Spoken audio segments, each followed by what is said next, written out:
Before we dive into the structure for communicating and building a talk, I really want to share with you a huge hurdle that we have to overcome as communicators. I like to say that communicators have a secret kryptonite, and that kryptonite is self-doubt. And too often we're looking in the rear view mirror too often, and we're remembering a bad experience, or maybe we had a time that we took the stage and we weren't really prepared. And you had a moment where you were like, really, am I made for this? Am I good enough? And that self-doubt really holds us back from stepping forward and really relearning, or sometimes we have to unlearn a bad experience. I remember reading a book about brain rules and how golfers would take the green and they would do the putt or they would do the drive and something would go wrong. And they had to literally stop and reset the habit that set them up to take the shot, because our brain and our muscles, they work together. And so oftentimes we can have a bad experience and never go back to the restaurant because the experience recalls a bad feeling. So as a communicator, I want to encourage you right now, before we dive into jumping over the hurdle of fear, is I need to ask you to take a moment and not look in the rearview mirror. If you've had a bad experience as a communicator where you maybe felt some self-doubt or insecurity, we all face that. I do. Look in the mirror and you think, I'm not ready for this, I'm not good enough for this. But we need to pause for a moment and really overcome the self-doubt kryptonite in our lives as communicators. So now let me dive into the source of fear as a communicator, because it's often said that even greater than death, people are afraid to take the stage and share a message or to give a public speech. And so I want to talk to you for a moment about the source of fear.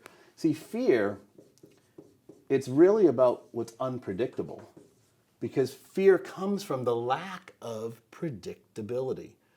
So if you've done something many times and you're very familiar with it, maybe let's just take a common everyday habit of our lives, brushing our teeth. You've done it, you're not afraid of it, you're familiar with it. Or maybe crossing the street. When you were a child, you grabbed somebody's hand nearby because there were some unknown obstacles coming at you rather fast, right? The cars, the trucks, the bus. But you've done it enough now that you have predictability on what to do as a behavior. You see, fear comes from the lack of predictability. So when it comes to communicating, how we overcome fear is we overcome fear with practice. And see, you've heard the statement that practice makes perfect, but the reality is practice makes permanent. I have a good friend who teaches violin lessons, piano lessons, and he's a voice coach. And he's often said that to me, that practice makes permanent. And so we have to practice correctly, because that builds the confidence in our lives of predictability because we're familiar with it. I often like to relate to communicating as somebody who's an athlete, because I have such great admiration for their discipline of rehearsals. They practice to take the stage of the field or the court or wherever they're performing their excellence as an athlete, and they're on the track and they're running, but they have run that run how many times, right? And so what you're seeing is them perform something they have done repeatedly. And so as a communicator, we can overcome fear as we practice and prepare, so we have the confidence. And see, that's where confidence comes from. Confidence is not arrogance. See, arrogance is actually a weakness. We lead with humility. We lead because humility in ourselves is meaning we are teachable. We're not the expert in the room. We're continually learning with the input of others. I have coaches in my life in multiple areas. And so as a communicator, we practice so we gain confidence. And confidence, if I can spell this out, because I was homeschooled and my parents were working, so this will be a long word for me. But confidence, it leads to the ability of eliminating fear because of predictability. So we gain that confidence because we know where we're going. So as a communicator, the key ingredient to gain confidence, to take the stage, to speak with clarity and confidence and eliminate fear, is to know where you're going. So I'll give you an example. Again, let's go back to the analogy of sports.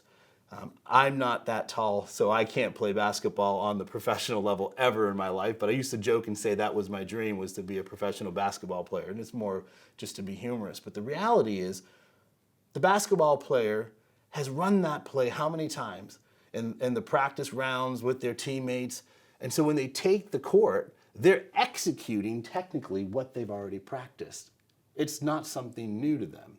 It's something they have performed to overcome fear, so they have confidence, and you see them perform with such great skill, certainty, accuracy. And it's not that we become perfect, because I believe in authenticity. We'll talk about that in just a moment.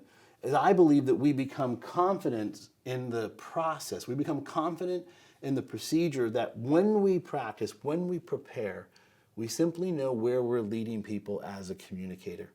And as you know where you're going, then you eliminate the fear.